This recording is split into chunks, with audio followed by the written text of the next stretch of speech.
All right, part two here is the actual interview itself. Hopefully, you got the basics of how to prepare for an interview from the previous video, and this will be about the interview itself. The first thing that I would say is to arrive on time and thank the source for their willingness to be interviewed.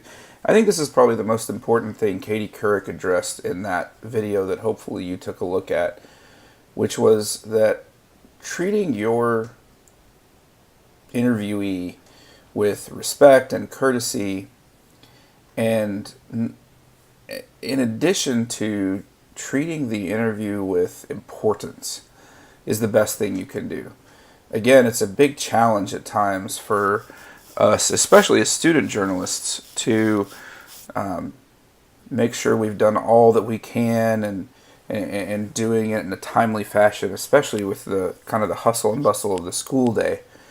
But the more serious and professional you are, the more likelihood it is that you're going to get a good interview.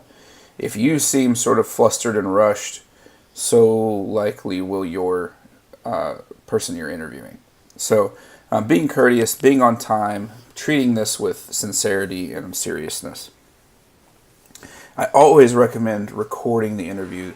When I was a student journalist back in the 90s and the early 2000s, this was a little bit more complicated than it is today. You had to actually buy a recorder. Now, every phone has a recorder. So recording this takes a lot of pressure off of you to not have to make sure you write down every single thing that you think is important on the fly, although it is really important that even if you're recording the interview, that you take notes, that you make notes to yourself. Sometimes when someone says something in the middle of an interview, you think to yourself, oh my gosh, that's the first line of my story, something like that. And those are good notes to keep to yourself as you take the interview. Now, when you take quotations, again, even if you are recording the interview, make sure that you write down every word of a quote that you find important, and feel free to show the person you're interviewing, here's the quote I wrote down. Is this what you meant? Is this what you said? Did I get this right? Make sure you share contact information. Make sure you they know how to reach you and that you know how to reach them in case you need to follow up.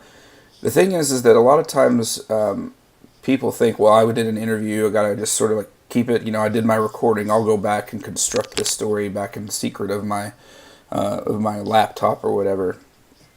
Being transparent with the person you're interviewing and saying, look, this is what I'm after.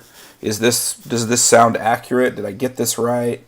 You don't need to share with them your whole story. That's certainly not, you aren't obligated to do so, but you're only seeking to be accurate. So making sure that what you wrote down and what you have gathered from their interview is accurate is always a good idea. Lastly, and maybe the most important thing that you can possibly do, and it goes right along with that first point about being courteous and interested and sincere, is that make sure that what the person is saying to you, the answers that they're giving to your questions, and perhaps the things they're saying that aren't answering your questions, are more important to you than what's on your question list. If you came with a list of 5 or 6 or 10 questions, and all you are doing is trying to get the answers to those 5 questions rather than listening to where your interviewee is sort of taking you in the story, then you're going to miss something. And you might miss out on something that you didn't even think was coming, and just sort of passed you by because you were more interested in your own interview questions. Always let your interviewee guide the interview in addition to your questions.